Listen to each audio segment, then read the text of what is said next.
Thank you, Mike. Great. You are so expert at this. So, typically this month for PDA and PDACA, we have, kind of a Thanksgiving-ish kind of gathering. And, we do theoretically have so much to be thankful for.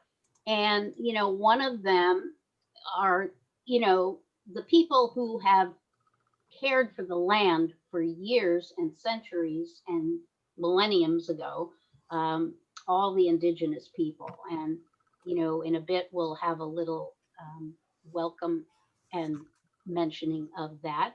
We're also extremely grateful for all the healthcare workers. I was just on a call with a Zoom meeting with Dr. Bill, and it was mentioned that over 200 nurses in the United States have passed because of their work on helping to protect people. So there are many other things, of course, we're grateful for, and I hope we'll all join in today with that attitude and know that, we're a family and we're going to protect all the plants, the animals, the earth as best we can. Someone said to me, "Why do you do this?" And I said, "Well, we have so much to do to protect and keep things going for future generations." So, with that being said, Dr. Hemming Cho has worked her little tush off in getting this all together for us today so that we can really know what's going on as we move forward with our progressive movement. So, dear Dr. Cho, please open up and start introducing who's you'd like to speak next. Thank you, Shirley Golub. For those of you who don't know, Shirley is our tireless leader in San Francisco and Oakland. She has been organizing with PDA for many, many years. She's a stalwart and she's always in a good mood and has a kind word for everyone. So let's give her a little round of, I don't know, internet applause. Thank you, Shirley, for starting us off. I wanted to begin. My name is Dr. Hemming Cho, and I'm an acupuncturist here in San Francisco. And I wanted to begin this meeting, especially in this time, the way we do a lot of our meetings in San Francisco, with a land acknowledgement and a moment of reflection to acknowledge people in San Francisco who are on occupied land. And it is the Ramaytush Ohlone, also called Yalamu people who are calling in from the East Bay. They're calling from the Chochenyo Ohlone land, Huichin, Confederated Villages of Lisjan. So if we can just take a moment of reflection to connect the earth and to acknowledge our brothers and sisters.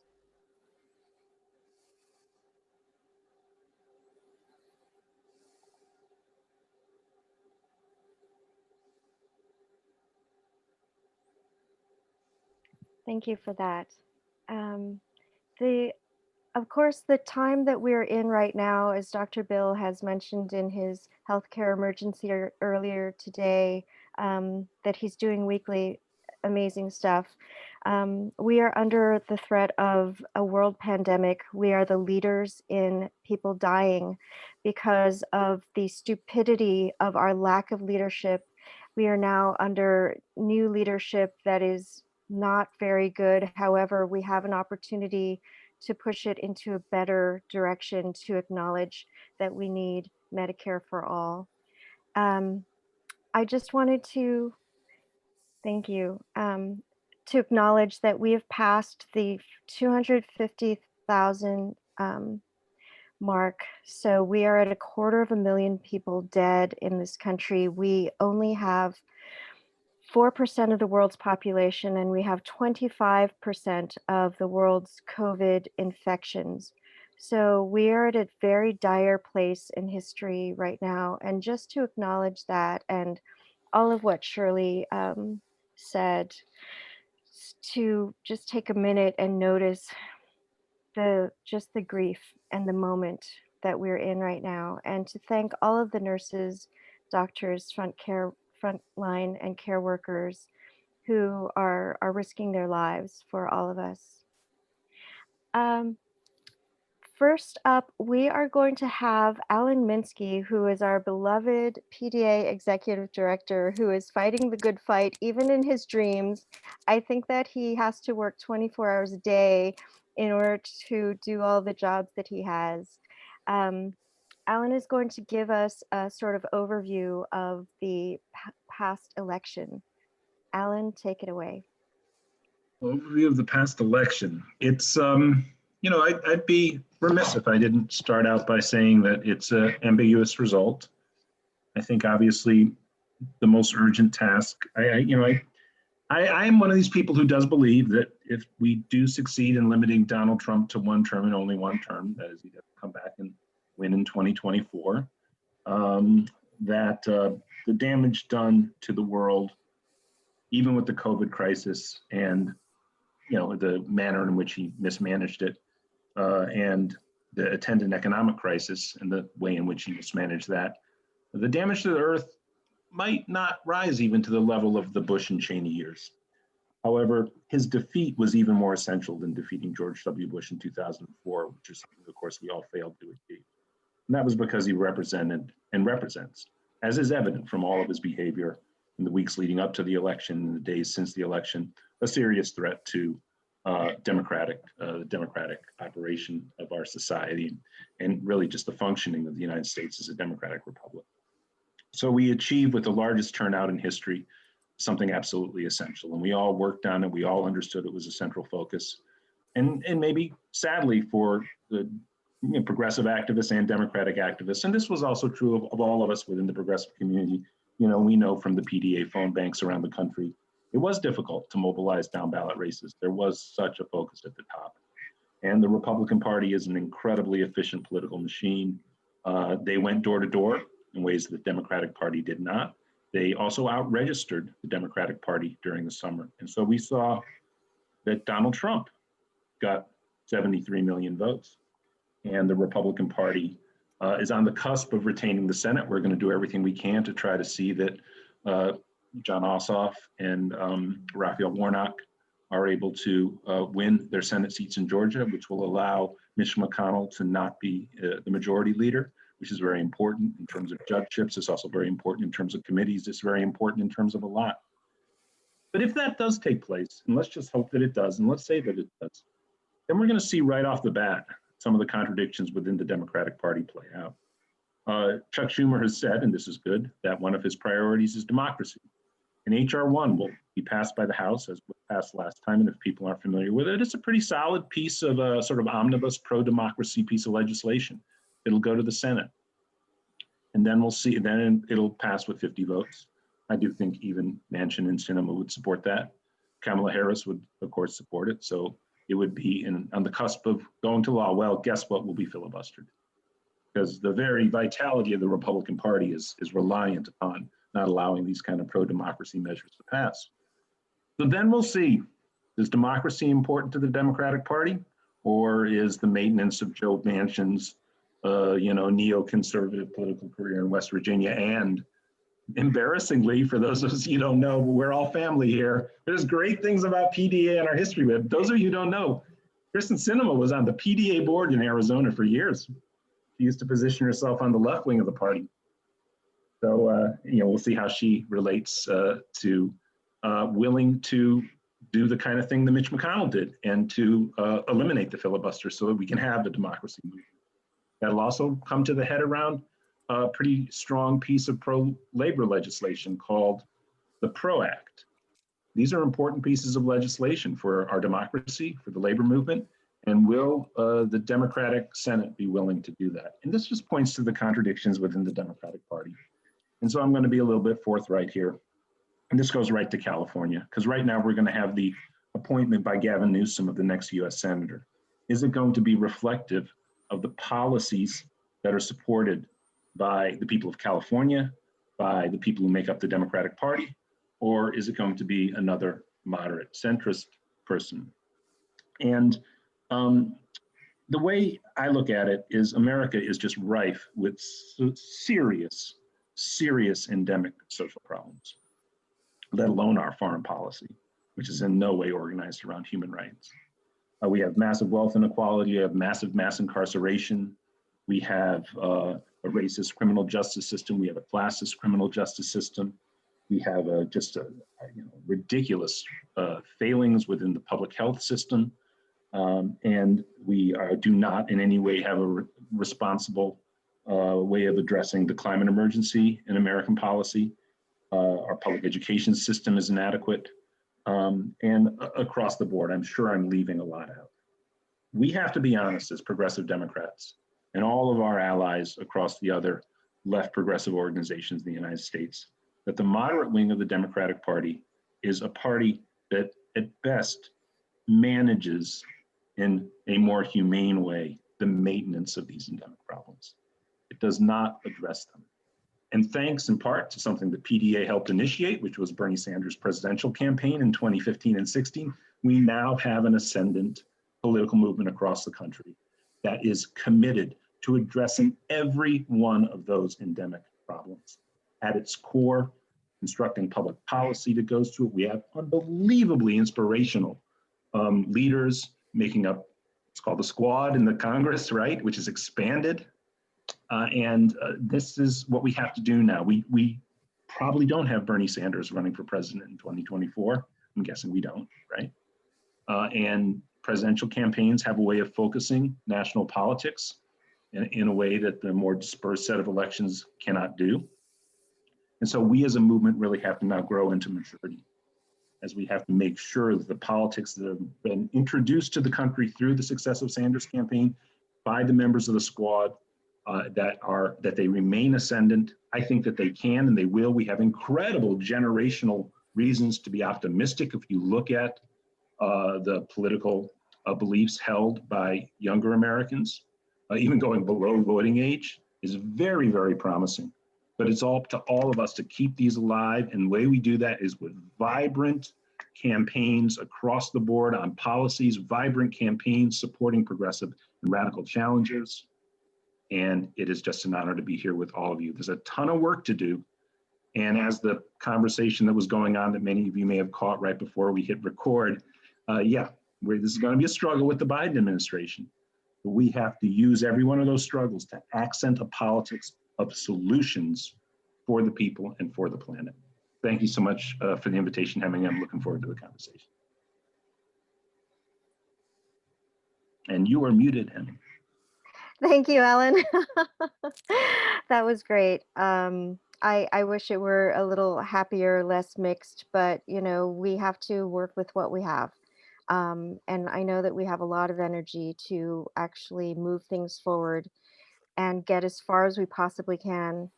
Our next speaker is the illustrious Jane Kim, who has leader in California, having been the California director of the Bernie Sanders campaign. We in San Francisco know and love her as the youngest Board of Education representative and also a former San Francisco supervisor. Jane has led so many issues from Free City College to universal childcare, and she is with us. Let me see if we can, I don't see her on my screen, but I'm just going to trust that she can hop in. Jane, are you there? I'm here. Great, thank you. Can folks hear me? Yeah. Well, first of all, thank you for that really kind introduction. And it's really great to be on a panel again with Alan, but to also be joined by Council Member-elects, Claudia Jimenez, Carroll, Fife, and one of our school board candidates, David. David, I was following all of your races, and I'm just so thrilled that all of you ran. And actually, that is what I'm going to be speaking about today. So I'm going to see if I can do a share content screen. I'm going to be a little more positive than Alan because actually, I will start out by saying this. There's a quote that I remember hearing from Dr. Cornel West when I was fairly young, and he talked about the difference between optimists and prisoners of hope. And optimists are people that look at the evidence in the world around them and they're like, oh yeah, things are not getting better, right? And I think many of us are in that camp. And then he said, but prisoners of hope, they look at the world around them I'm sorry, optimists look at the world and they think it's getting better. And I think many of us are probably not in that camp. But then you said optimists or hope are people that look at the evidence in the world around them and things are not getting better, but they are, but they're committed to changing those conditions. And so I'm going to give a more kind of hopeful view in the long term for what I think is we are seeing here in California. So I'm going to try to share my screen. It may not work out, in which case I'm not going to be able to show the presentation that does anyone know how to share a slides presentation?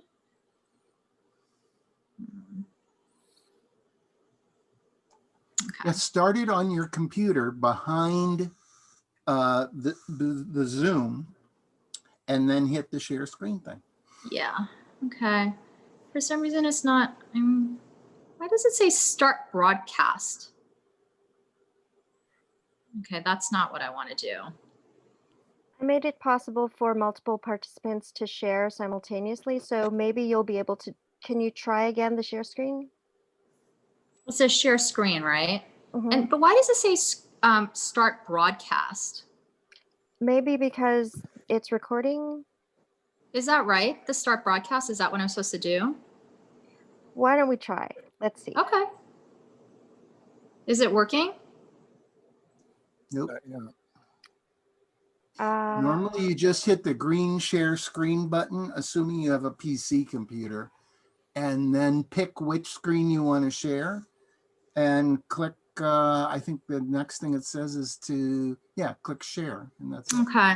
For some reason it's not working. I did that, and maybe it's because I'm on an iPad. It won't let me share. That's a very distinct Okay, well, it's okay. I will work without it then. So this past November, I think, what we saw overwhelmingly from the media was that, here in California, the mixed election results were close to 2/3 of our voters brought Biden and Harris into the White House administration, but failed to support affirmative action, closing a corporate loophole which funds our public schools, and of course support basic protections for our gig driver workers. Just shows that California is just not as progressive or as liberal as it seems. In fact, Politico had declared that, along with the LA Times. The New York Times called the mixed election results in November a gut check for liberals here in California. I had a very different take of our election results. And first of all, kudos to the many candidates that ran up and down the state, running for local city council races, school boards, water boards, community college boards. I was tracking a little over 40 races, including the 3 candidates that are here on our call today, and counted at least 30 wins up and down the states for our local city council and board of supervisors races. Again, this does not include school board. I'm going to go back to that in a second and kind of go back to our local state ballot measures. I have long thought that Proposition 15 was always a 2 election cycle battle. I was actually thrilled. And I think the first lesson that we should learn is that Prop 15, I don't think was a loss for California. One, for 40 years, we have refused to even put it on the ballot. Labor, a lot of our movement leaders were frankly too scared and thought it would be a waste of resources to put Proposition 15 on the ballot and take on Proposition 13 reform. Governor Jerry Brown once called it a sacred doctrine that shall never be questioned. And in Sacramento, they jokingly refer it to the third rail. I think the fact that we were willing to put it on the ballot and that we were energized to do so was a win in and of itself. And we did actually pretty well on the first round. We only lost by a couple of percentage points, which actually, to me, was a surprise. And I think, explaining a ballot measure like Prop 15, which is somewhat complicated, commercial property tax loophole that funds our public schools, and ensuring voters that it won't impact them, is a very difficult messaging fight when we're fighting and standing up to $75 million of realtor developer money on the other side. So I'm really excited for Prop 15 to go to the ballot again. My understanding from talking to a lot of the organizers and leaders in that movement is that they are excited to bring it back, which is great news. But I also think that as I talk about the next lesson, which is the importance of messaging, that we should really consider a much more straightforward redistributive tax measure like a billionaire's tax, something that voters can immediately understand, because there's always that phrase, once you're explaining, you're losing, that we should really think about other progressive tax revenue measures that is easier to explain to voters and actually polls very well.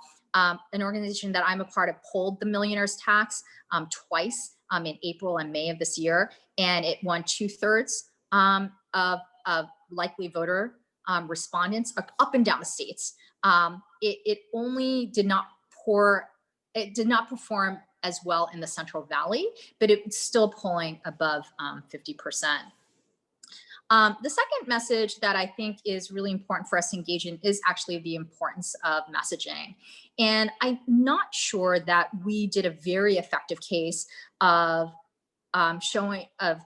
demonstrating that affirmative action was the right solution to ending systematic racism here in California, nor that rent control is one of our most effective tools to combating the homelessness crisis here in California and protecting even not just poor residents of California, but working and middle class families and seniors here in California. And I think that's something that we just have to continually engage in. Of course, we're always running up against the money issue, which is what we saw with Proposition 22, where Uber, Lyft, DoorDash showed that if you're willing to spend unlimited resources, I mean, in this case, they spent $226 million, the most money ever spent in any California race, that you can write your own laws to regulate yourself.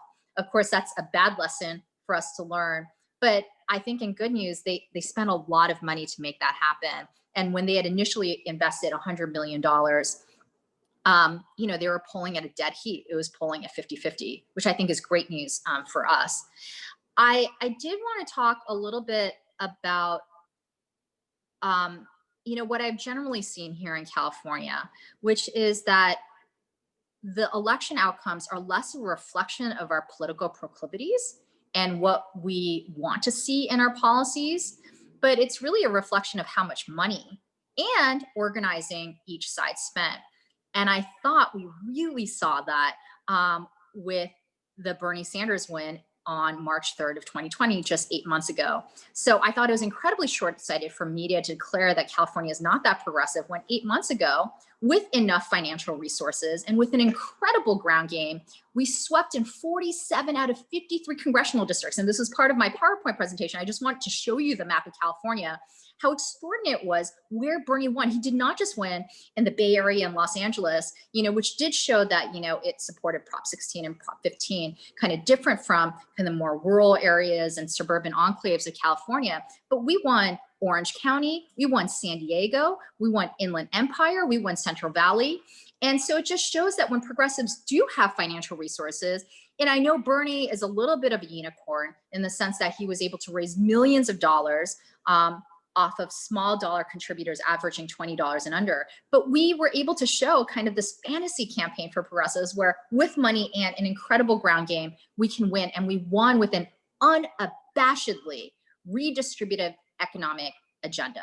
So this agenda is not unpopular in California. And I think what we have to continue to do is to figure out how to combine the resources of a digital small contribution dollar campaign if you are going to take on something like Prop 22 plus a ground game. And I think that, right now we're still behind the ball on that. Labor did not engage in a small dollar contribution campaign for 15 or 22. And I think that we should really think about utilizing some of those new tools that we have now. But on smaller terrain, and this is going back to the 30 plus candidates that I was tracking that actually won their city council and board of supervisor races. On smaller terrain where candidates were actually vastly outspent, we found that an effective ground game was able to defeat that. And, most importantly, because we don't know what these candidates will do as electeds, but we know what these candidates ran on. all of these candidates, the 30 that I had kind of presented in the PowerPoint presentation, really ran on an unabashedly progressive agenda. They ran on concepts like Medicare for all, Green New Deal, eliminating student debt, tuition-free public college, and they beat candidates that had far more money with them. And of the 30 candidates that I was tracking, which include council member-elects Jimenez and Fife, 2/3 were women of color. Every single candidate was a woman, a person of color, and or LGBTQ, including one who's a white male that ran on having a disability. And I think that's great news for California. And this is why. One, Bernie decisively won California voters under 45 in California. In fact, according to exit polls at least, he won more voters under 45 than Biden, Buttigieg, Klobuchar, and Bloomberg combined. By 2032, we will be the majority of California voters. So that's one thing. Two, I was really kind of very surprised by this number, but for voters under 25, 75% of California voters under 25 are people of color. Close to 50% come from an immigrant or refugee background. And so I think the bench that we elected this past November is great news for the future of California. These are folks that will run for higher office. They'll run for their county board of supervisors. They're going to run for state assembly. They're going to run for state senate and hopefully for Congress. And they're going to be representative of the voters that are growing here in California. So I have a very hopeful outlook of what is to come. And keep in mind where we came from. 25 years ago, we were electing Republican governors. We were routinely passing anti-immigration, tough on crime bills on a regular basis. Our most famous elected officials were Richard Nixon, Ronald Reagan, and Arnold Schwarzenegger. And so all of this organizing that I think that has happened through groups like PDA, Berniecrats, our revolution over the last 5 years, and really I think Senator Sanders really ignited something here in 2016. Because many of the candidates that I also mentioned were inspired by Bernie to even run for local office.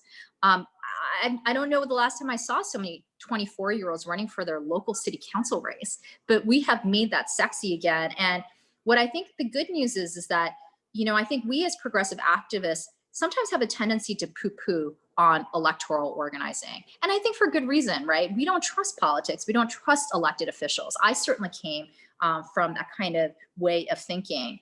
But I think Bernie Sanders and, as Alan mentioned, the squad in DC are showing that actually, even if we're not winning the votes in Congress and state legislature, we are winning the minds of our voters with these ideas through electoral organizing. And so Bernie and AOC has shown the power of electoral organizing in really popularizing economic redistributive concepts like Medicare for all and tuition-free public college. And so I'm hopeful for the future of California, but with a caveat, I'm hopeful if we continue to organize, right? If we continue to do this work that we're all doing on the ground, supporting these local candidates, building our bench, continuing the ground game, continuing to figure out better ways to message, and also going door knocking so that folks are getting used to seeing us. And so I think for us, we need to figure out, because there's no election in 2021, what are we going to do in between to continue door knocking? And I'll give one example. Here in San Francisco, the Latino Task Force is using PDI and VAN to door knock voters to get tested for COVID. And so they're using the same voter apps to provide services to the very same voters they're going to go back to in 2022 to get their vote for candidates or ballot measures. And I think that that is something that we should really think about, so that every time we're knocking on a door, it's not to ask for someone's vote, but also to offer something. Like, this is what our group stands for. This is about community building. This is about community service. And this is what our agenda is about. It's about all of us together.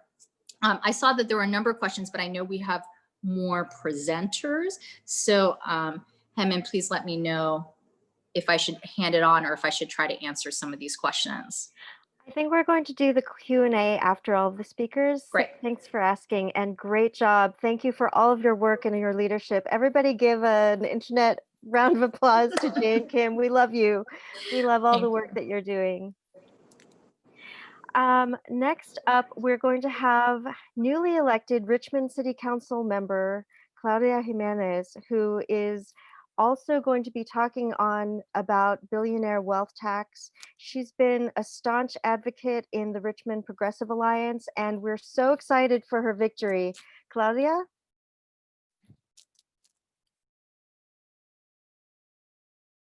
Let's unmute you. Okay, yeah, thank you. Well, thank you, and Jane.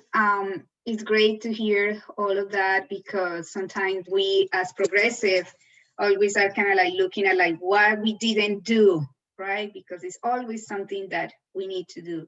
But we have done a lot. As I said, my name is Claudia Jimenez. I had been a long-time community organizer in Colombia, working with small farmers in the Andes mountain, and then moving here to US, to California, and to Richmond. And I had been involved in politics and in or community organizing for over 10 years or more. And I had been, this is not kind of like the first time that I had been part of progressive campaigns. I had been a steering committee RPA member since 2013, and we had been working on progressive candidates. And I think one of the things that I wanted just to tell you about is the experience that we have in Richmond. And Richmond is a oil town. We had Chevron here, and for many, many years before Richmond Progressive Alliance was here, it was a Chevron and big corporation who were driving these towns. Like the money in politics was really showing here in a way that they have five out of the 9 city council members in Richmond were endorsed or were supported financially by Chevron. And that meant that many of the regulations were really weak. Environmental regulation, like it used to be like that. They were kind of like these stories that said like Chevron used to have a desk at the city manager office.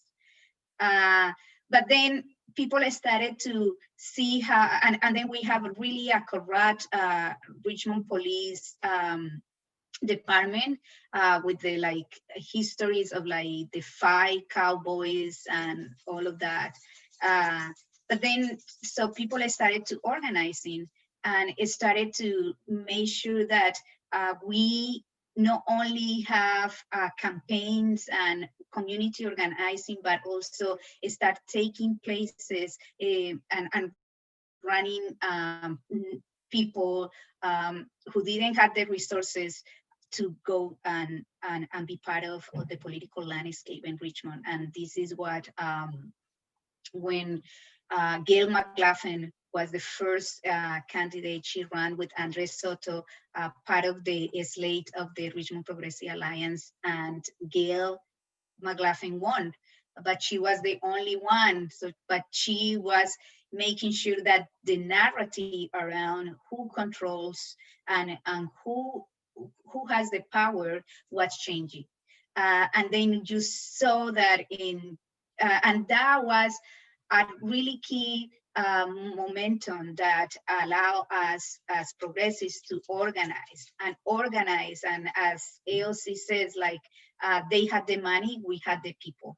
And I think like one of the things that Richmond has demonstrated is that it doesn't matter how much money the other the people against us had.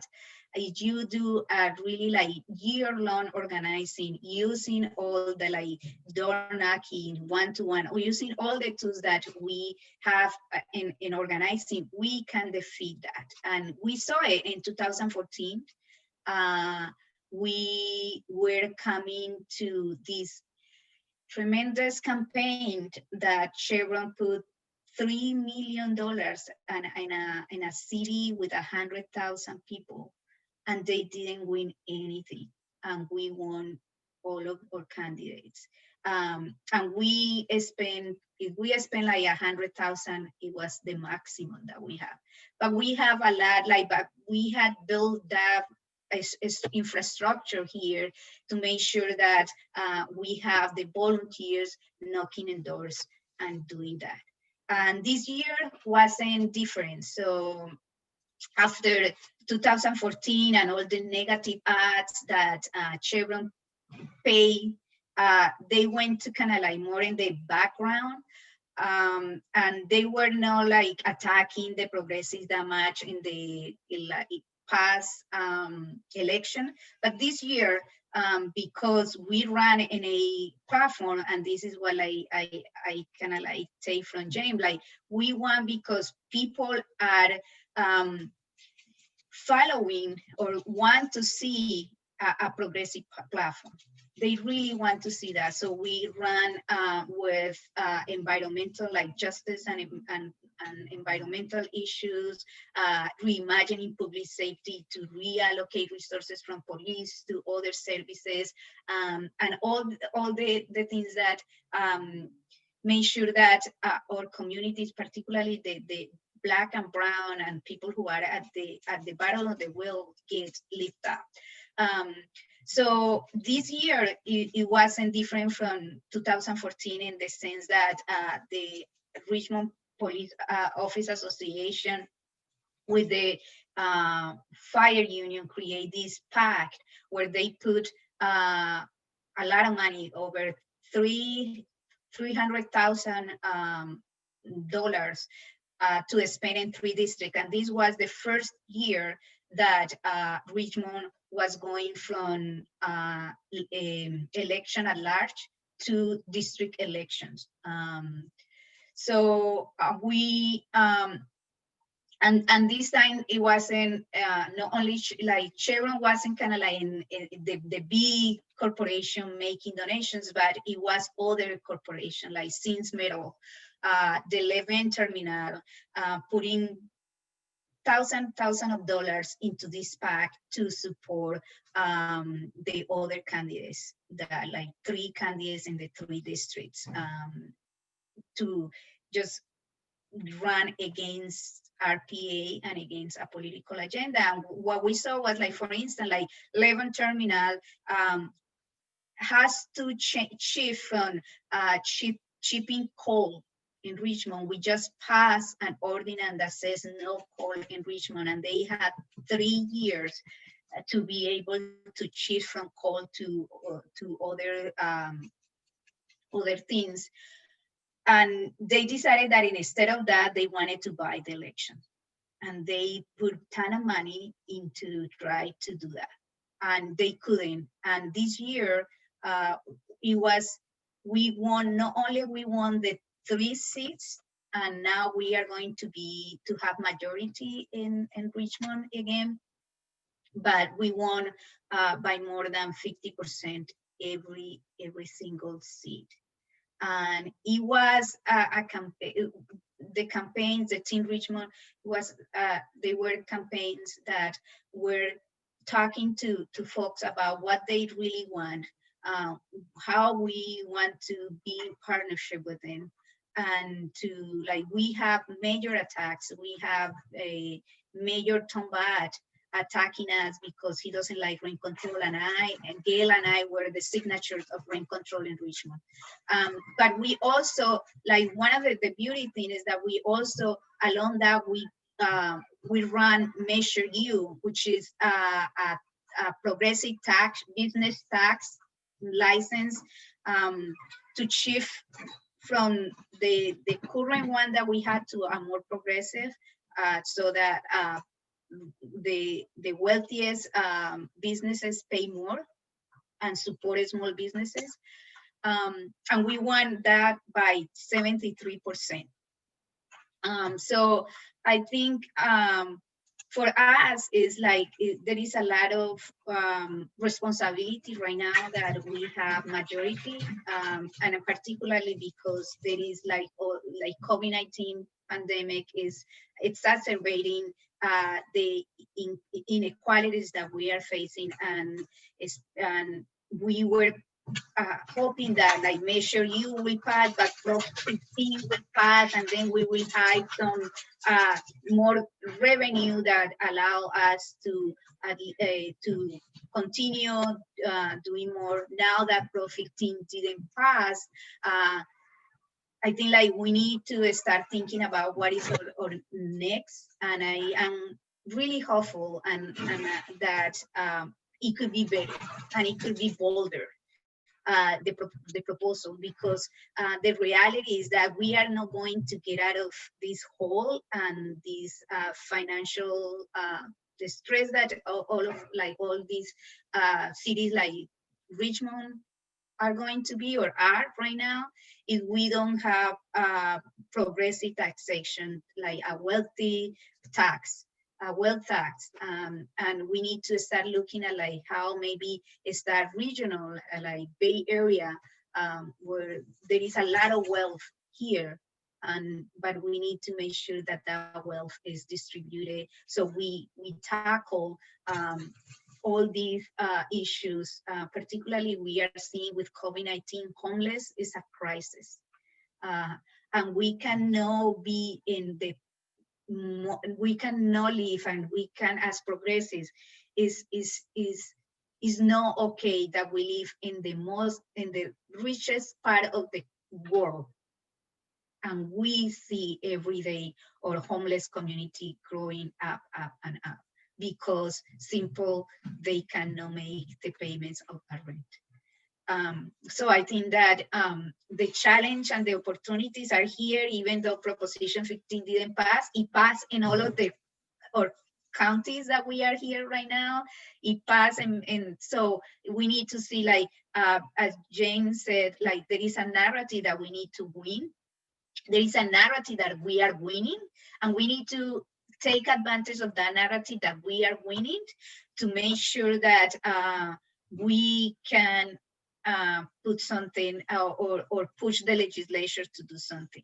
And the reality is that, as Alan says, is that we have a Democratic Party that has that is not with the people. And that is our call as progressives, how we make sure that we push it in a way that is with the people, and continue us to organize so we can start putting more progressive people, because it's not okay that in District 15 we don't have progressive people in the state legislation right now. It's not okay that Northern California, Bay Area don't have people of color representing at the state level. So I think like it's a great opportunity here. I think like talking about what are, like, there are so many possibilities, but if we continue to organize and if we continue to do the local work, we need your support as Richmond Progressive Alliance. We need more progressive supporting and to be able to work regionally, so we can start looking at how to resolve these problems that are local, but the solution sometimes, like most of the time, are regional or beyond that. So I just wanted to stop there to let other folks talk, and happy to answer anything about how we work here in Richmond. And yeah, so thank you. Thank you, Councilmember-elect Claudia Jimenez. Let's all give her a round of applause. She made it. She's in office, and all the work that she's been doing is going to benefit her whole community. Richmond is a beautiful area, and it has a majority of people of color. It's a really important part of the state to be winning. So thank you for all of your work. That was really great. That was a good deep dive into Richmond politics. And thank you for giving us all that background, Claudia. You're amazing.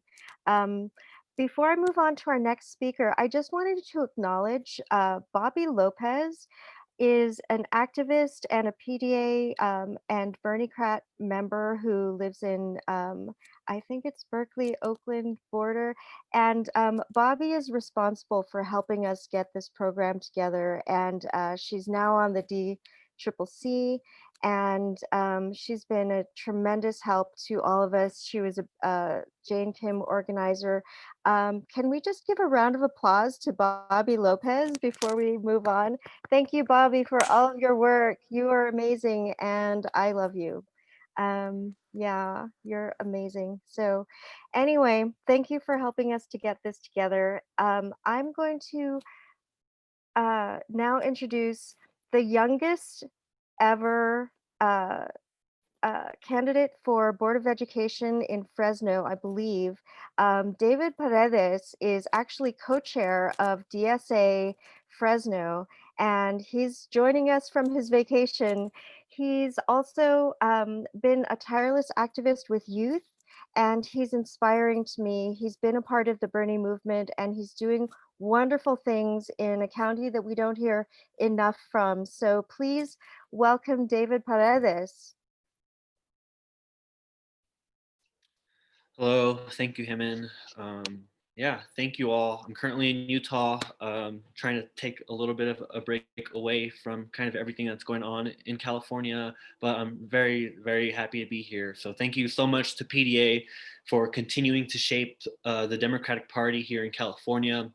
Thank you to Jane Kim for opening it up for us, and congratulations to Claudia Jimenez, and thank you for speaking so much truth to power. It was really inspirational for me. Yeah, my name is David Paredes. My pronouns are he, him, his, and I'm a candidate for Area 5 trustee in the Fresno Unified School District. I'm also a proud member of PDA, and I am the co-chair of our local Fresno DSA. I'm also an Assembly District Delegate 31 here at the California Democratic Party. I may be new to most of you, so let me start off with a background, a quick background of just who I am. I am 24 years old, which means I was one of the youngest candidates who ran for public office in the Fresno area.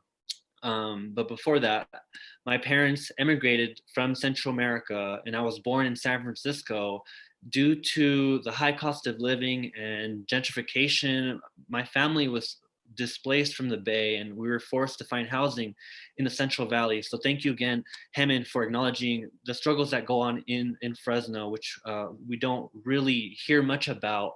And when our family moved from the Bay to Fresno, we moved and relocated to Southwest Fresno, which is a historically disadvantaged community. I was a victim of environmental racism and over-policing. I also lived in a food desert where it's very difficult to have access to cheap, healthy food. I worked several jobs at once throughout college to support myself, all while trying to live with dignity. When Bernie Sanders ran for president in 2016, I was given hope that the greedy forces of capitalism can be seriously challenged by a growing movement of working class people led by young people of color who are the fire to social justice movements. Before I launched my campaign, I was a campus organizer for a local nonprofit working on civic engagement with our youth. I would educate our youth on topics such as voting rights, such as the different levels of government, on the civil rights movement, on environmental justice. And it was in the session on levels of government where I taught our youth, this is how you find out who represents you in government. This is who your congressperson is. This is who represents you at city council, is where I started to reflect on myself. Well, you know, who represents me? And so I looked into who represents me at the Fresno Unified School District race. And I started to realize that the person who currently represents us is not actually representing our community. This person has historically voted against ethnic studies curriculum in our school district, which would be a super big benefit for our youth trying to tackle on anti-racism, all while learning different cultures that exist within our own society. Then I found out that this person is tied directly with the fossil fuel industry. And that was it for me. That was it. I felt like someone needed to challenge her. And so when I looked into who was going to be challenging them, there was no one at the time. So I knew that I had to step up for our planet, right? For our youth, for my little brother who's at Fresno Unified School District and for the future generations of students who will benefit from environmental justice policies and more and increased access to mental health resources. So it's been a hell of a journey, and I launched my campaign with months left until Election Day. We had highs and lows throughout the campaign, and I couldn't have done it I couldn't have gone this far without the support from my peers, those millennials and Gen Z youth who care about justice at a local level. You know, we need to be thinking globally and acting locally, and that's what we did. Going up against a 14-year incumbent with the support of the police union, the Fresno Teachers Association, virtually all establishment labor groups in the Central Valley, real estate, the Fresno Bee, which is the major newspaper here in Fresno, and dozens of paid canvassers going out into the area every single week. And we also went up against both candidates who ran for mayor here in Fresno in the primary. We were going up against a lot, but our campaign was spearheaded and driven by young people of color, including queer and majority Latina organizers. We're currently in second place with 4,500 votes, taking 37.5% of the vote. And actually, most people in the election did not even vote for the incumbent in this 4-person race. Now, where do we go from here?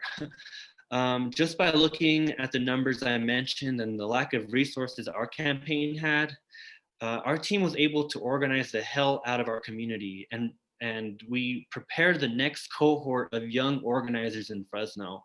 We were faced with many attacks by the incumbent, going into right-wing journalism. Yeah, we were going up against a lot. And although the incumbent is a Democrat, we were able to prove to the Fresno County Democratic Party that our campaign spoke Democratic values, and we earned their endorsement. So as leftists within the Democratic Party, we need to pull all our resources and energy into supporting young candidates. The young candidates and young people of color are the people who are directly impacted by the systemic issues that we are facing. We also need to keep an eye out for youth who are getting involved and have the opportunity to shock the establishment and prepare our youth to organize and fight for our communities. As we know, it's officially going to be ADEM season, running for Assembly District here in the California Democratic Party. So this is the perfect opportunity for young people to run for these positions, to change the face of our local party. I'm organizing a slate with young people of color, and I'm running to be the executive board member in 8031. So really, to kind of wrap up, my challenge to you all is to look into the ADEM election, because we really have an opportunity to urge the youth in our life to run. This may mean that you need to step aside or lift young people up with you. We are perfectly capable of representing our community, and we need more of our progressive elders to encourage us. I'm really satisfied with how my campaign turned out. I don't know what exactly is next for me, but I am super hopeful that the young people and members like you all here in PDA can do your part to uplift young people and to keep fighting. So thank you very much, and I'll go ahead and drop some contact information in the Zoom chat. I do have to leave a little early. I won't be able to do the Q&A, but if you have any questions for me, I'll go ahead and leave it in the chat. So thank you so much, Hemin, and everyone else. Thank you. Thank you, David. Let's all applaud David for all of his work and for getting all the youth together and for coming so close in the Board of Education race. I know that the next office that you run for, you are going to win from ADEMS and beyond. We believe in you, David. Thank you for joining us today.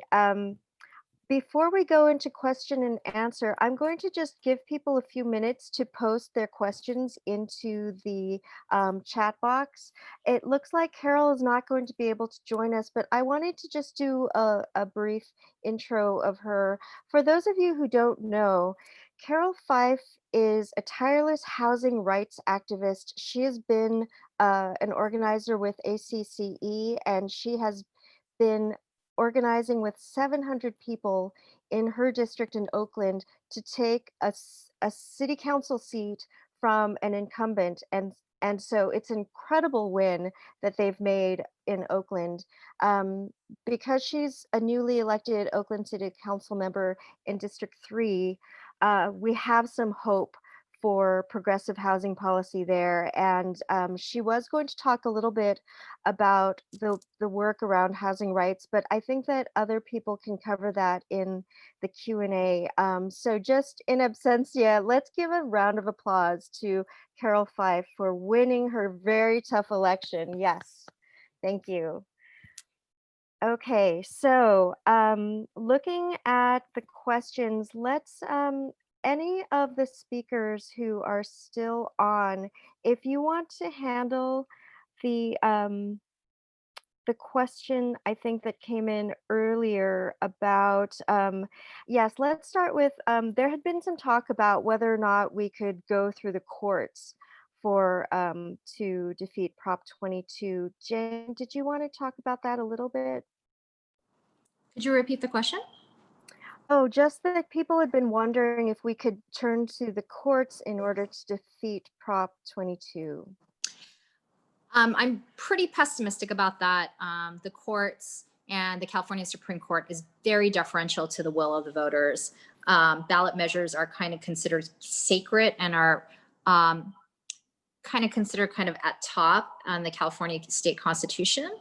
I know that some folks want to challenge the 7/8 amendment portion, and that part of the law I'm not as familiar with, but I do think that that is likely not the best pathway for us, unfortunately, for Proposition 22. Thank you. And we have a question from Shirley Golub. I don't know if David is still on. David, are you able to take one question before you leave? The question is, what part did the environmental issues play in Fresno? Yeah, thank you for that. First, No, yes. I'm unmuted. Yeah, I see that question. I'm able to answer that. What part did environmental issues play? So I believe really you might not really think that environmental justice issues or policies might play a role in school board, but it actually could. And that's something that's really special about our campaign, is that we really thought out of the box and were creative with our campaign platform. So our thinking was that we have a really strong opportunity to prepare our youth to fight against climate change by having more environmental policies and curriculum, and doing that by having more project-based learning. So actually having community gardens within the school to learn how exactly to work with the earth instead of just against it and exploiting it of its resources.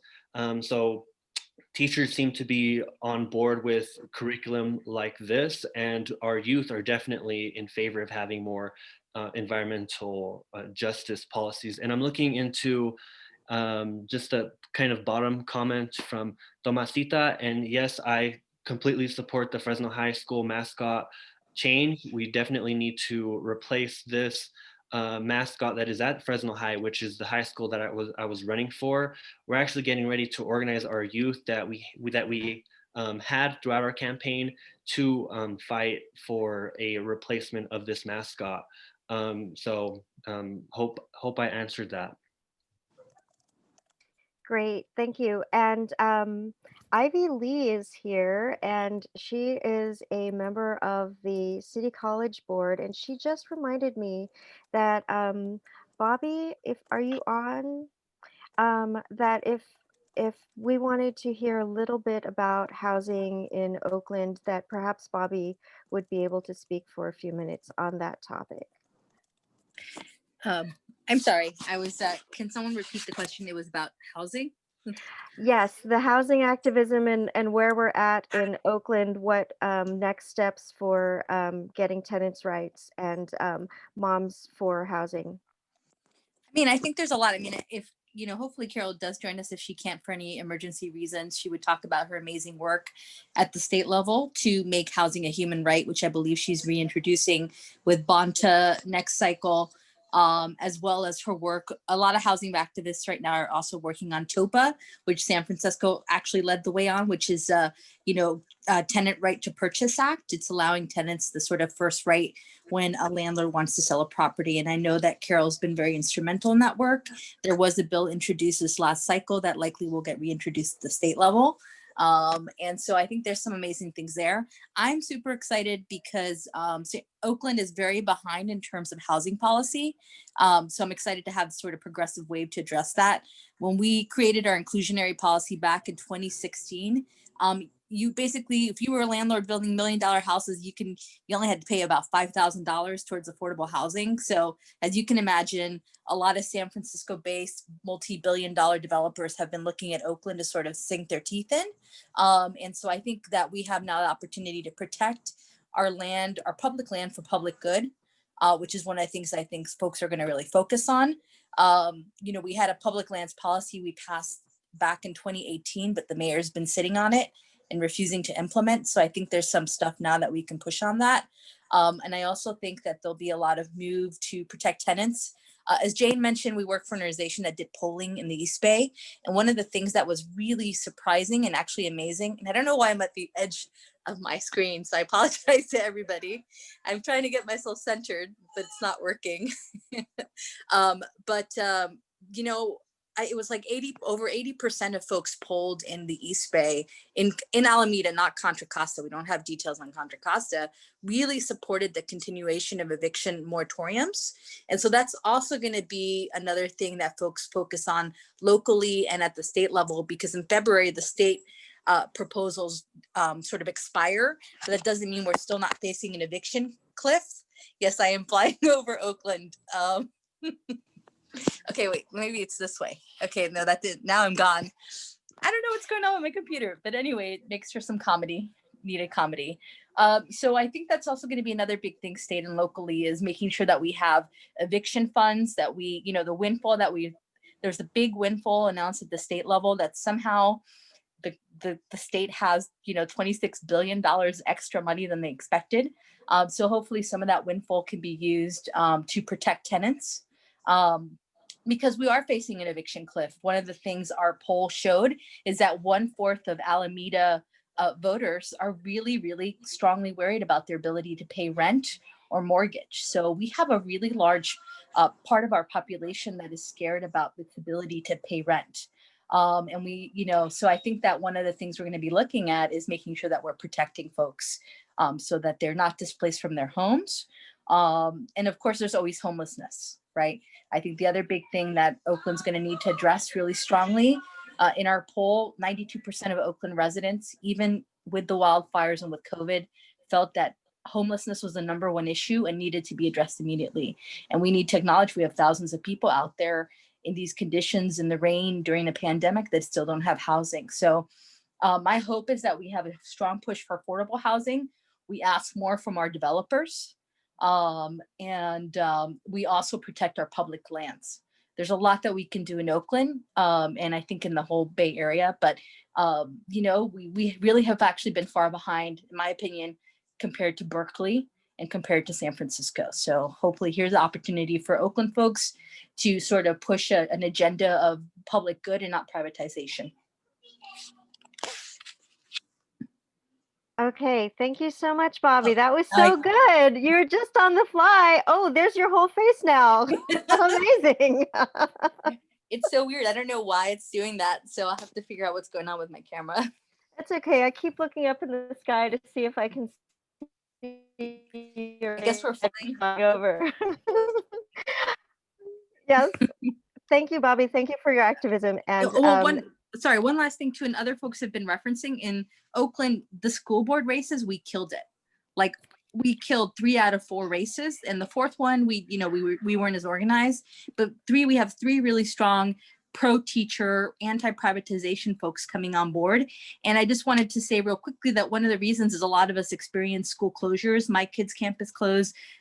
There are parents from Roots whose campus was closed. And so really, by closing these district schools, it really unified people, and a lot of parents who've never gotten involved in elections to drop and door knock and all kinds of things and text bank. And so I just also wanted to name that. And the teachers union was phenomenal. The work that they did was phenomenal. Yeah, so that's good. it. Sorry. We love our teachers. No, you're good. Thank you for mentioning that. And just as a side note, back on the issue of housing, I've dropped in the chat a link to a GoFundMe. It's the bit.ly link a little bit up above where Roger Underhill speaks, because in San Francisco, we are also trying to raise money for to put people who are still living on the streets, they're not even in a shelter of any kind, into hotel rooms, and then hopefully eventually into permanent housing. We've been able to house 7 people, and we have raised enough funds to house them through the winter time, through Christmas and Hanukkah.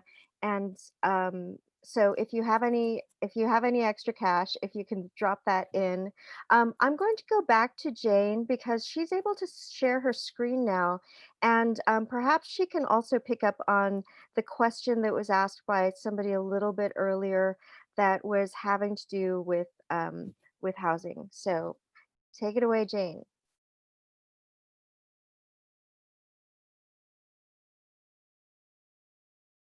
I think you're still muted.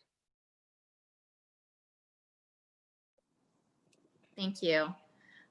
As you can see, this was some of the writings that media had said about our mixed election results.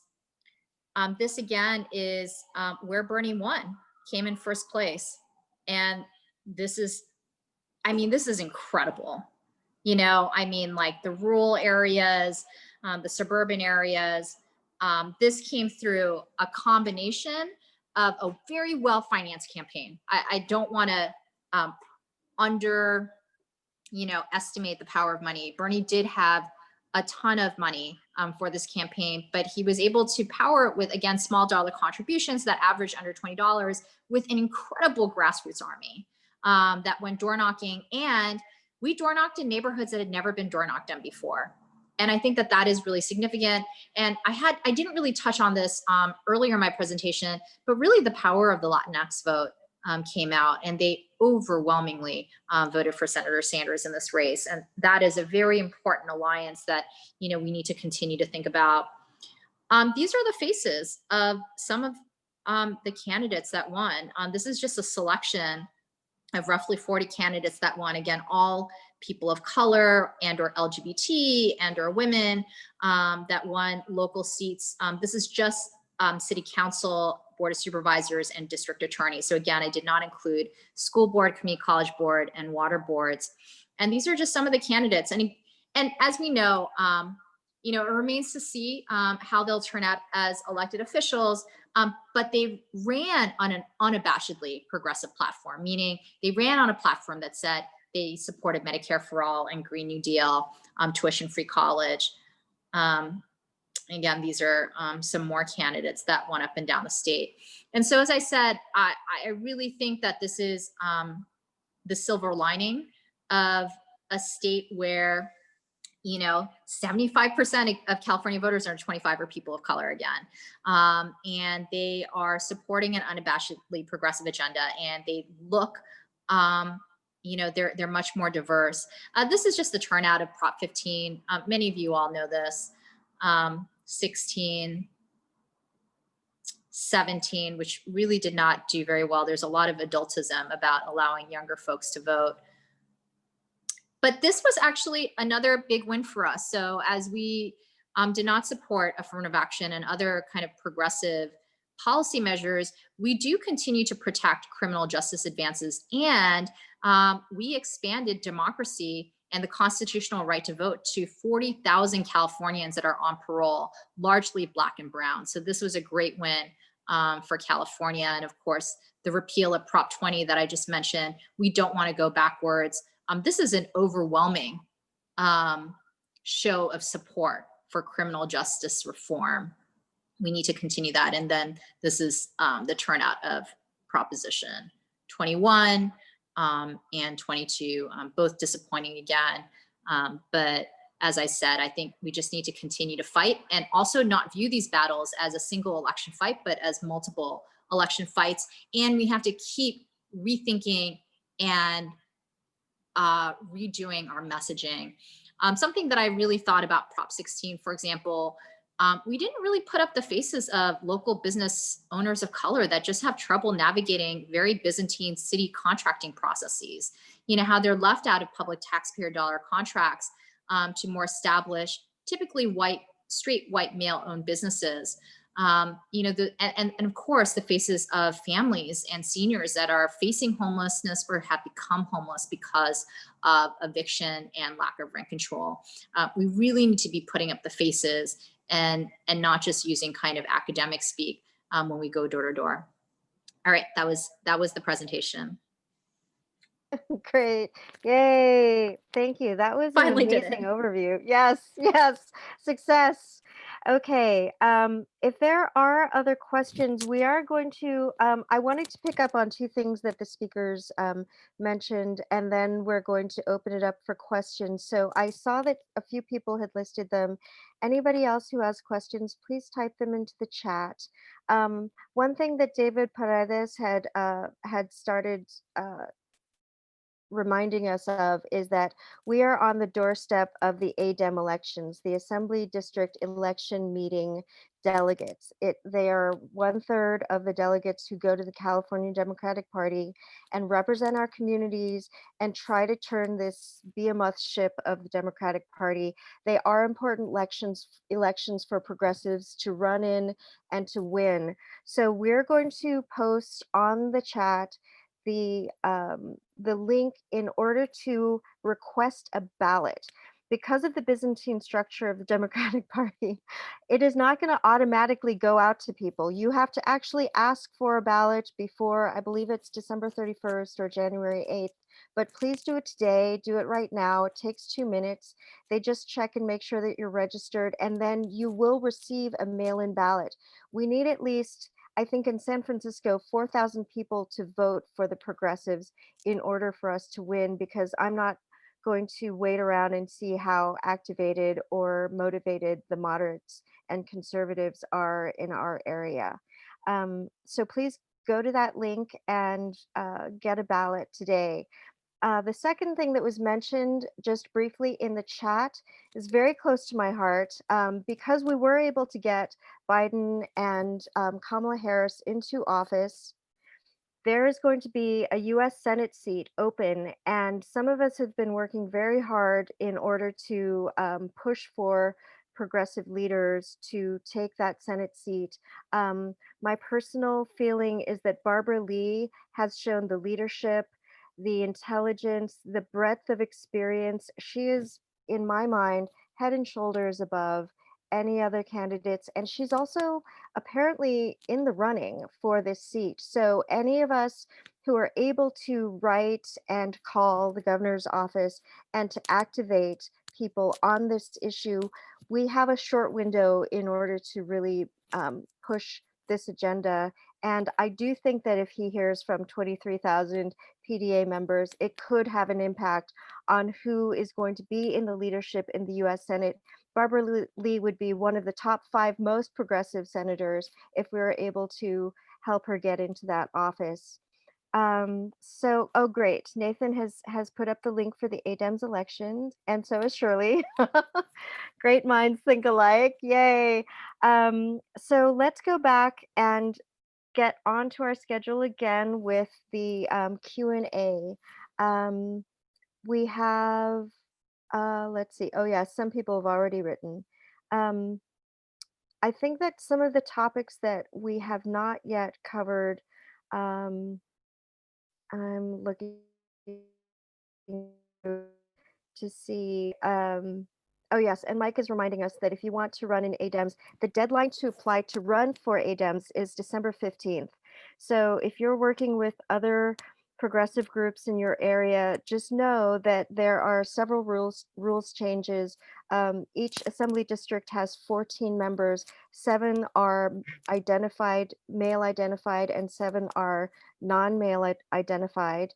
And the changes are that if you do want to run for executive, I'm sorry, I'm sorry, is somebody else speaking?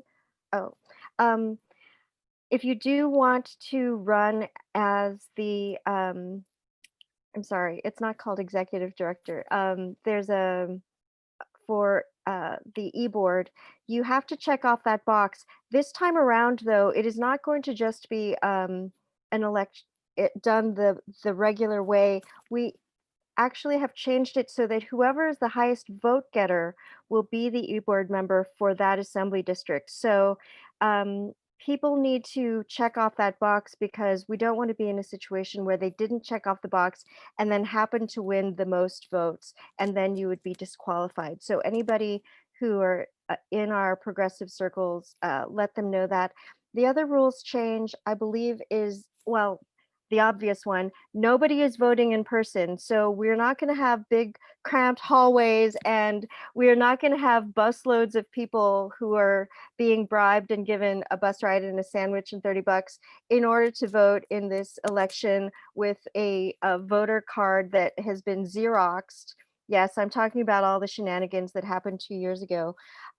So because it's going to be a mail-in ballot, you need to actually apply in order to receive that ballot, and then you need to vote. I believe it's going to be, and Jane can correct me, she might know the date. I think it's January 13th. There were originally 2 dates posted, but since it's mail-in, I think there really should only be one. Deadline to vote in ADEMS is January 11th. Thank you, Mike Thaler. Okay, so yes, Dr. Bill is supporting Barbara Lee. She speaks for him as well. Getting back to the topics, are there any other people who want to post in the chat a question for any of our panelists? And Alan Minsky is also here on hand.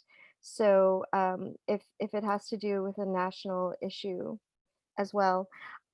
I'm personally wondering if there are any topics within the propositions that people really felt did not get covered because there were so many of them. And there were local ballot measures as well, either in terms of next steps or analysis. Actually, one thing that I was thinking too is that we haven't heard enough about what the situation is for climate change and the Sunrise Movement. It looks like Alan Minsky is going to speak on that. Alan? Not so much on that, though. Oh. That is a nice prompt to say that PDA is having a national screening on Tuesday, which you can sign up. I know there are links to sign up. You can also just sign up by writing Mike Fox at pdamerica.org. We're having a national screening of the film I Am Greta, about Greta Thunberg. And we're going to have a panel afterwards, which is going to include, I'll be emceeing along with Russell Green, who's our Senior Strategic Advisor on Climate.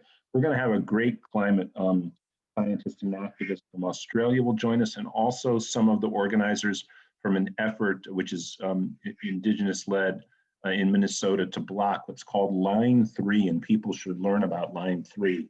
It is another pipeline coming in this case through Minnesota, cynically recently approved of by the governor of Minnesota. Our board member, Attorney General of Minnesota, Keith Ellison, is helping to try to do what he can, try to block the progress of this pipeline.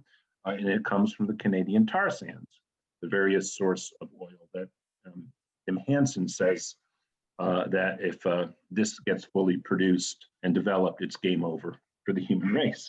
So that's Line 3, and that's going to be part of the discussion after our screening of I Am Greta on Tuesday.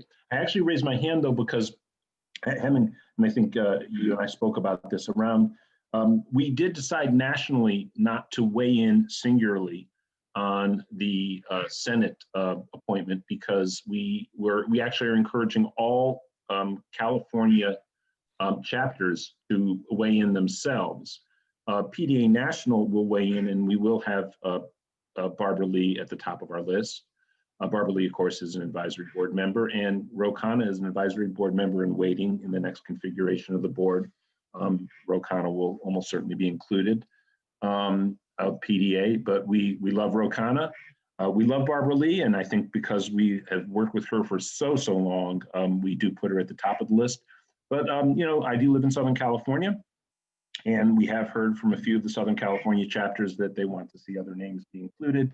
For those of you in Northern California who aren't aware of it, there's the sort of a growing sense of consternation in Southern California that so many of the prominent national Democrats, including, of course, the governor and the two senators were not just Northern Californians, but they were all from the city of San Francisco, including the Speaker of the House.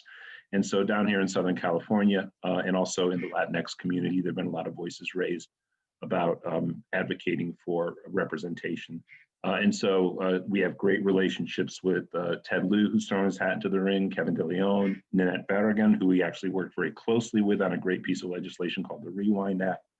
And then I'm forgetting one other Southern Californian, oh, Karen Bass, of course, is also on the list of 6 names that we're submitting as progressives that we embrace nationally. But as somewhat per the consensus from the chat, we are putting Barbara Lee at the top of the letter. Great. I wanted to call on Jane. She had mentioned something that we should all be thinking about, which is it looks like there's a competitive race for vice chair of the Democratic Party. Did you want to say more about that? Oh, no, I was just, someone asked about the DNC chair race. If anyone had heard anything about that, I have not. But I do know that both Jenny Bach and, Betty Yee have thrown in their names to run for DNC vice chair. And I haven't been keeping up with the male identified vice chair side, but I did hear that Willie Rodriguez Kennedy in San Diego was interested. Not sure about others, but if folks some folks had mentioned an interest in progressive revenue. If there's time at the end, happy to go over some of the proposals that we're pushing at the California State Legislature to introduce in December. I'm talking about the CDP, not the DNC. Did I misunderstand the question? No. Yes, California Democratic Party. Yes, no, you're right. And well, you can either go into that right now. Ivy Lee has also posted a question about somebody debriefing on Prop 15.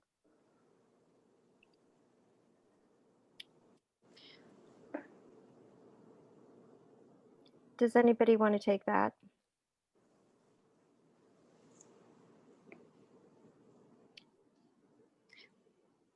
I mean, I can re-mention some of my earlier thoughts. I view Proposition 15 as a win simply because for 40 years we were unwilling to put reform of the disastrous Proposition 13 on the ballot. We've always viewed it as a waste of resources and certain defeat. The fact that we even think we can win some type of reform on split roll is, I think, a very good sign. And I know that labor and other progressive movement organizations are energized to go at it again. I think it's very complicated policy.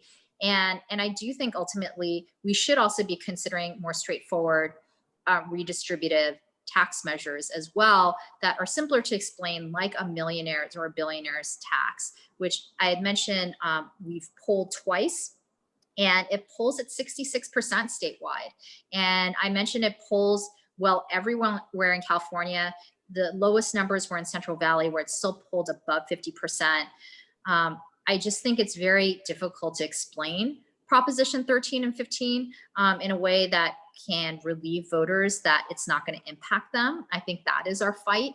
And we still did very, very well. We came in within a few percentage points, which honestly was far better than I thought we would do on our first try. And again, I've always thought Prop 15 was at least a 2 election cycle fight. And we should never view things as kind of a 1 election fight. Like, we have to view it in the long game. Great, thank you so much. There's some discussion in the chat who I believe is in Daly City and is going to try to create a bill that would block corporations from funding these propositions. That would be amazing because of how lopsided all of these elections are because of the big money. I believe Ruth Strauss has a question or a comment and is not able to type into the chat. Can we unmute Ruth?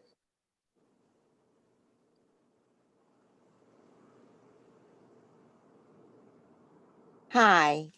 Yeah, hi. Thank you so much. This is not exactly on what people have been talking about. This is, but there was a PDA meeting online led by Mike Fox about helping out with the Georgia election. And actually, the West Side LA Dems had a wonderful meeting, online meeting with Stacey Abrams and John Ossoff and Raphael Warnock. And my suggestion to Mike, which he seemed to kind of brush off and not necessarily be interested at all in, was that PDA contact the campaigns, either Stacey at Fight, I forget her particular organization, Fight Back, I think, or something like that, and the other campaigns, to see how they wanted us to participate. I think it's very presumptuous for us to decide that we should be phone banking or text banking or whatever, when it's so crucial that we do whatever they need. And just quickly, as an example, I had thought, oh, wouldn't it be a great idea? My niece is in law school there. I could go there and, you know, put flyers from door to door or whatever. And I didn't say that out loud, but in fact, Stacey Abrams addressed that and said, the last thing Georgians want is a bunch of outside people coming in and, you know, invading their state, which of course made sense. And I'm from the South. I don't know why I didn't figure that out. But in any case, who knows? You know, Mike Fox said, oh, well, we're working with the Sierra Club.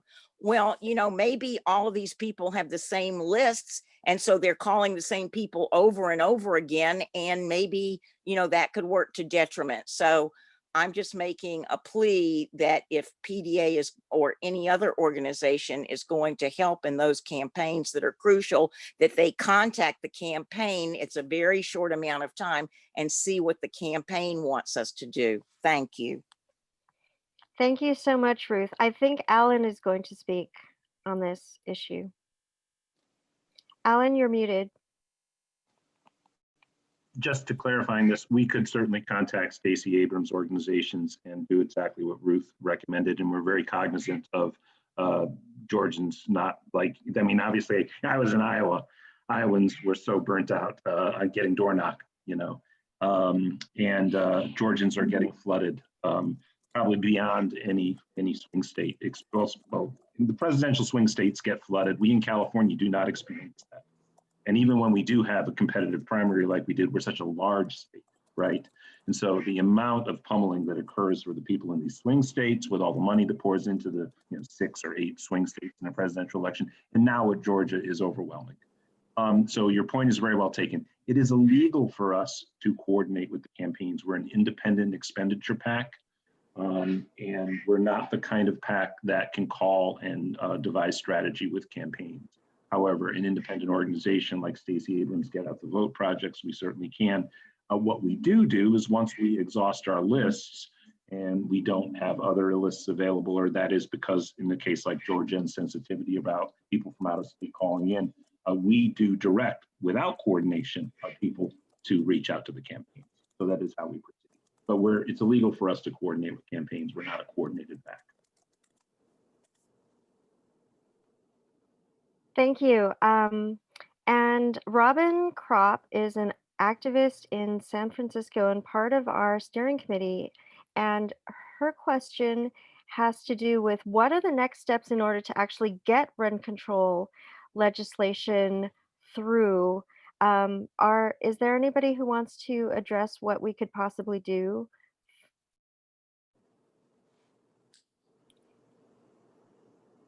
I have some thoughts, and I would love to hear from others.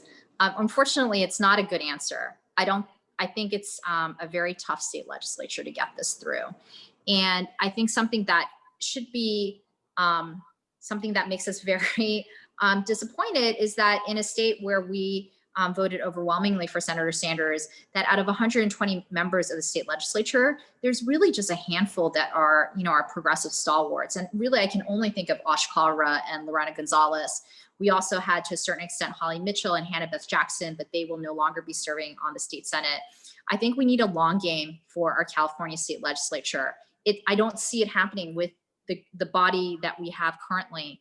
And we need to think about what Justice Democrats are doing in Congress, and what groups like Working Families Parties has done for the New York State legislature, which is we need to start primarying moderate and even liberal Democrats that have been pretty good, but are not, the Lorena Gonzalez and Alcaraz of the world. And so I have really been looking at the 2022, 2024, and 2026 races. We have 8 termed out seats, all state Senate in 2022, but I think we should start running progressive candidates anyway next year.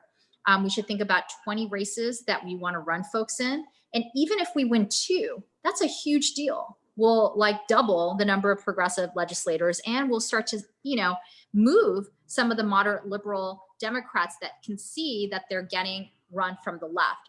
And then in 2024, when there are 38 open seats up, and then in 2026, I think there's 34 open seats up, they will hopefully be the front runners of those races. Just here in the Bay Area, Nancy Skinner's seat is up in 2024.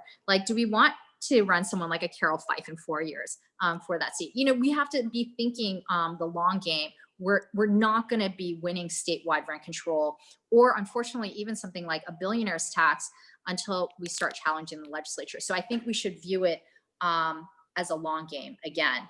And hopefully by 2026, we will have a solid progressive caucus in Sacramento. Thanks, Alan, for your... I think Claudia has a comment. Did you want to talk about in D15? No, I don't have a comment. I agree with Jane in terms of kind of changing the legislation, but I also think there is a lot of work on the ground to do, and I feel like it's both. It's no having legislatures is also having a movement that really makes sure that these legislatures are accountable to, because and I think this is kind of how a model like Richmond Progressive Alliance has been really good in that sense, even is locally, so that we run people, but if they are in there and they don't continue to be advocating and to do what we elected them to do, we don't support them next time, and that had happened. So I just feel I don't know. I am cynical about the Democratic Party in many ways, and I think as we run people, we need to be able to have a bigger movement that keep them accountable, and we need to make sure that at the local level, because at the end of the day, the people who vote for these district, for assembly representative are people in the local level. So how we are making sure that we have these movements and these the movement that really keep them accountable. And I just I am in District 15, and we didn't it was disheartening that Jovanka Beckles didn't win, being the progressive, and then with that loss, we lost having people of color in the Bay Area representing at the state level. So I think we need to also make sure that as we start thinking about who is going to be in this election, we start also thinking about, okay, what are the infrastructure on the ground, on the local ground, beyond the Democratic Party, that actually is going to push for more progressive agendas that are going to be moved. Because I don't I think having this progressive part of the Democratic Party is good, but it needs more than that. And we just now are seeing it with the critics that the Democratic Party already were putting out there against the progressive. So I just wanted to comment that. Great, thank you so much. I am going to pivot a little bit to one issue that we didn't really discuss very much, and I'm going to put her on the spot and see if Pamela Price, an activist in Oakland who was a candidate for mayor, and prior to that, she was also a candidate for district attorney. We did not talk very much about the cash bail proposition or about police reform. And I was just wondering if Pamela, you would be able to jump in. After Pamela speaks, we're going to do regional updates. Pamela, can you join? Sure. Hi, everybody. Glad to be here. Thank you, Hemi. Glad to see everybody here, and certainly some of the folks, particularly Claudia, who I organized with many years ago. So happy to see you, and so happy to see Jane and everybody, and Bobby and Shirley. So in the Prop 25 was something that was confusing to folks because we all know the horrors of cash bail, some of us more personally than others, but it's a horrifying situation that is one of the hallmarks of the criminal justice system that breeds injustice. It gives prosecutors power to coerce people to take plea bargains. We know that in many county jails, certainly in Alameda, which is not an outlier, most of the folks who are in the county jail are there because they can't post bail.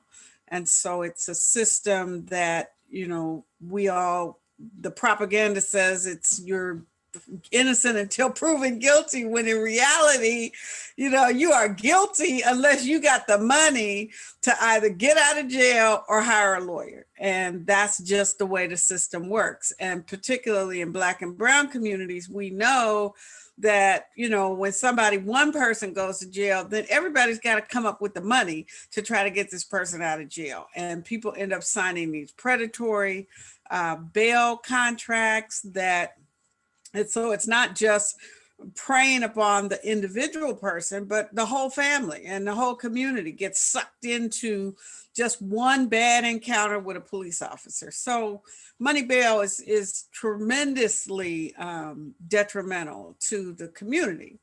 At the same time, however, I personally was opposed to Prop 25 and spoke out against it because I understand, as somebody who has worked in the criminal justice system and represented people and has seen how the courts operate, that when you give judges discretion like that, people are going to remain incarcerated. And so there was a whole debate about what's worse. Do we now get rid of money bail, but then potentially have no bail and no way for people to be released at all? And so the sentiment, there was a split within the progressive community, but I think that people who really looked at that law, and from the beginning, progressives were sounding the alarm when SB 10 was passed, when the governor was signing the legislation. We were on the steps of the Capitol. I was texting Rob Bonta saying, don't do this. Then we were saying, stop. The ACLU, the SE Justice Group, we were telling them, don't do this. It's a backroom deal and you have sold people out. And we weren't able to stop it. And so having Prop 25 on the ballot was actually a godsend because it gave us another chance to say to those legislators that Jane was just talking about, don't play with us. Don't play with people's lives, and don't put Black and Brown people at such an inherent disadvantage. We're already at a disadvantage, but don't put us at the mercy of judges who have been very much part of the criminal and justice system and have certainly been the conductors on the pipeline of prison. So we can't trust them to actually make a fair decision. And if you go into any criminal courtroom in any county in California, you will see the power that the district attorney has to intimidate judges on who gets out of jail, and that there's such a close coalition between them to incarcerate people. And so we did not want to empower judges in the way that Prop 25 would have. So now it's important to go back and challenge those legislators who felt like they could just throw this little thing out there, to really work with people and work with the advocates and the organizations on the ground and really listen to them, and don't try to sell us out at the last damn minute. Okay, so that's what I can tell you about Prop 25. What was your other piece, Ms. Hemi? Oh, about criminal justice and the move for defunding police. Sure. I was listening, participating in the chat and loving some of the ideas, because we know that it certainly is, you know, in the criminal justice world, what scares people and voters, okay, makes them susceptible to law and order is this belief that police are, you know, going to protect and serve. And so when you start talking about defund the police, there's a knee-jerk reaction that rejects that, and people can't get past that phrase. And yet we understand what it really means. And so I love in the chat, I saw, and I understand we love transformation, but kind of, in some people, that's kind of a big word. Okay. And so we really have to make this messaging simple. And so somebody put in there restructure. And I like that. We have to restructure. Reimagining means restructuring the budget, reallocating the funding, and investing in restorative justice. And I think if we can get our messaging to people like that, then we will be able to win on this issue. Great, thank you very much. And I just wanted to give Pamela a shout out because she is going to be running for district attorney in Oakland. So throw some money in her direction and support her if you can, and vote for her. Vote for this woman, volunteer for her. I believe in her. Thank you. Thank you. Okay, so we have some regional updates from around the state that we have not yet heard from. And I think the first one is going to be on Liam's race. Can you unmute, Nathan?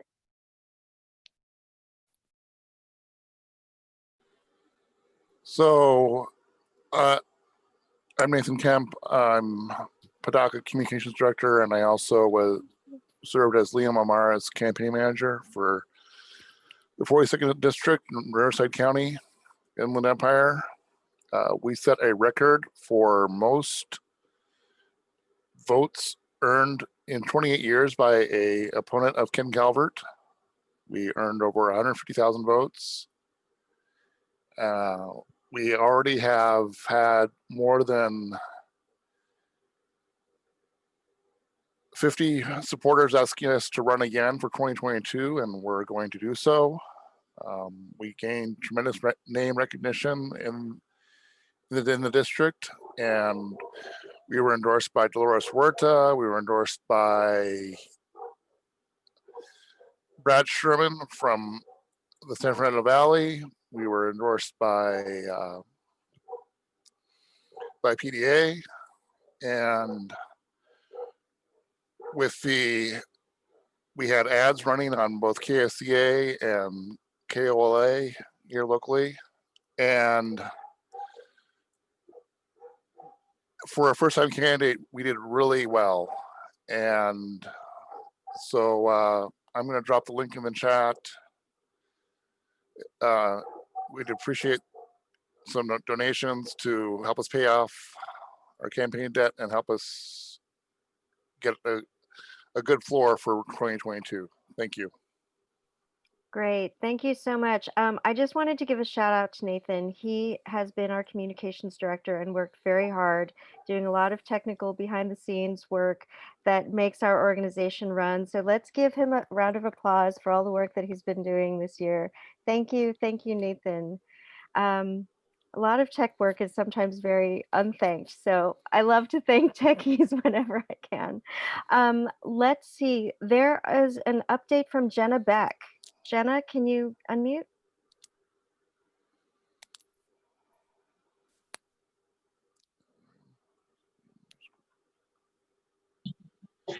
What do you mean? What am I doing? Oh. We're asking some leaders around the state to do updates on local elections that we haven't heard from. Can you do the rundown of how it went in your area? Yeah, sure I can. Dr. Bill can too, because we're both from Orange County, right? So we lost a couple of congressional seats here, and what it looks like happened, and I shared an article about this maybe a week or so ago, is that the GOP in Orange County, which got direct support from Trump, this is really interesting. When we had our statewide call last month, Trump legit scheduled a fundraiser right on top of our PDA-CA call, and he showed up in Newport Beach. We are not a swing state, y'all. He showed up in Newport Beach to help the GOP OC candidates. So we did lose two of our newly flipped congressional seats, but they went after the more centrist candidates in Orange County, and we had some really interesting results. What happened is the more establishment part of Orange County started going further to the red, and the traditionally red side of Orange County, which is the south where I live, got more votes for Biden this time around than they did for Hillary last time around. So we are still making progress down here. We're still moving mountains, but we still have a lot of work to do. And we did get a lot of Democrats in Orange County, and we're still taking over GOP seats. I don't know what the exact percentage is, and maybe Dr. Bill does, but prior to the election, the GOP controlled 70% of the municipal seats in Orange County, and I'm not sure where we are now. Hope that helps. Oh, and attend my chapter meeting tomorrow night. I've been dropping the link in the chat. Yes, great. I want to thank Dr. Bill and Jenna Beck for doing such an amazing job in Orange County, because I don't know how many of you were alive in the 80s, but it was called the Orange Curtain because how Republican that county was. And look at what the results of all that work and activism have given us so many wins in Orange County right under their noses. So thank you. Let's give a big round of applause to Dr. Bill, Jenna Beck, and all the activists of Orange County. Woo! Okay, so in a night of surprises, I am going to regale you with another surprise. Carroll has finally been able to get out of her other commitments and join us. And so our last speaker is going to be Council Member-elect Carroll Fife, who's an incredible activist in human rights and housing rights, and has galvanized 700 activists in Oakland in order to sweep her in to the city council. Let's unmute Carroll. Thank you for joining us. We're so excited to see you, and congratulations on your win. Thank you. Thank you. I appreciate that. I'm actually across the street from Mom's house right now, which is why a lot of people know me, although I've been organizing for over 2 decades now in California, Southern California and Northern California. But this particular time that we're living in is so important and so critical that we do a lot of things that weren't able to do before. So that is what I seek to do with my tenure on the city council. I think that you that I think all do this. Transformational change is possible.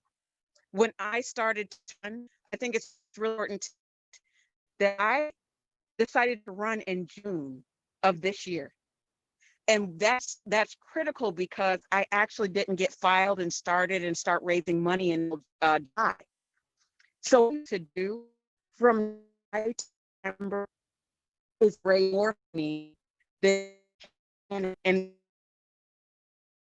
able to gather an army of volunteers like no election has ever seen.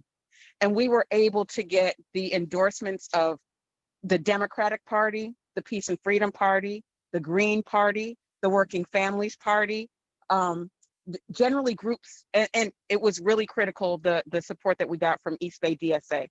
So when they told me that I shouldn't engage in this process by not seeking out the endorsements of elected officials, and that, you know, I had to fill out every single questionnaire, and that I had to do every single interview in order to get noticed, I said, listen, I'm going to do things differently. It's traditional, is maybe a little crazy, but what I want people to focus on is not who's endorsing me, not who's standing by me, but the work that I've done, who I am in the community, and what I stand for, and that is complete and total people power. And so I think that approach was unconventional, but it also spoke to what it looks like to do this as an organizer on our own terms. We had overwhelming results. We defeated a 2-term incumbent by almost 20 points. I haven't, and that's in the first round. So in ranked choice voting, there were several rounds in the Alameda County Registrar of Voters is counting things a little weird. It won't be officially certified until December 3rd, but the first round votes, we defeated a 2-term incumbent that is backed by the Chamber of Commerce, the police departments, and the police officers union, and big business and developers by almost 20 points. We are in a time that we've got to organize. We are on the right side of history. Our ideas, our beliefs, and our values are being co-opted by much more conservative forces, which means that our narrative works. It's what the people want to hear. It's what people want to see, because we truly love each other. We truly love our planet. We truly love working class people and organized unions and all of the things that have been demonized for years by neoliberals and by the right. And so standing up for the values that we have is critical, so that there is no separation and that people know what we stand for, what we're about. And so I just am elated about this victory. And I'm more excited about transitioning my campaign structure into a permanent organizing structure, so we can nurture other progressives, so we can build a bench, and so we can actually work tirelessly for social, racial, and economic justice. And so I'm excited to be here. Sorry I was a little late, but I'm always organizing. And yeah, I don't know if I if I you know, am speaking in a way that is resonating with folks, but listen, if these times aren't, then I don't know what to tell you. I'm excited. I'm on fire. So thank you for having me here. Thank you. Everybody give a round of applause to Carroll Fife, our newly elected city council member in Oakland. She's overcome tremendous odds, tremendous money, and mobilized 700 people in her area. So anybody who has the ability, please continue following her, send her money, send her help, because she's getting in office is the beginning of the battle. Now she's going to really be fighting for policy changes and to support working class people and to keep people in their housing. So thank you so much, Carroll Fife. So good. Okay, I've been given a time check, so we're going to have to keep regional announcements short, and that, so Carol was the last speaker. I do want to say that it has been a pleasure and a privilege to be able to host Claudia Jimenez and Carroll Fife, David Paredes, and Jane Kim. All of your insights, your work, your strength, and your vision for California is really, really, truly inspiring. And I think the victories that we are seeing here in California can just duplicate and expand, because we have nowhere else to go but up from where we have been this year, with people dying, with people dying at the point of police guns, or dying because of COVID, and the lack of healthcare, the lack of a consolidated policy statewide and nationally. And so please join with all of your activist friends in sweeping ADEMS members into the California Democratic Party. Please join with your allies in working on rent control, working to defund the police, and continue joining Progressive Democrats of America. I just wanted to end on a kind of like looking back at history note, that if you can recall what you felt like in 2013, when Republicans had been dismantling HUD for decades, when we just seemed like we were under the Republican curse and we're going to be fighting in overseas wars, when we were in the middle of just terrible times, Progressive Democrats of America asked a small senator from a small state, Bernie Sanders, to run for president. And I just want to remind people of this because when you feel in the moment like, oh, something was a foregone conclusion, you have to remind yourself of what the power of the people have done. We came very close to sweeping Bernie Sanders into the highest office in the land. And all of those hundreds of thousands, those millions of activated people are still there. They still want to work and actually bring about these changes for tenant relief, for worker relief, for relief during this COVID time, and for Medicare for all. So let's join together and get to work. And thank you, Mike Thaller, for hosting this meeting. Again, you are amazing. You're incredible. Thank you, Alan Minsky, for never going to sleep and always working and being on Zoom calls. Thank you, everybody who's come to this meeting, because it's your work that led to all of these victories and the future victories that we will have this year. So thank you all and good night. Good night. Good night. Thank you. Good night, everyone. Bye. Thank you, Hemming. Thank you, everybody. Thank you, Alan.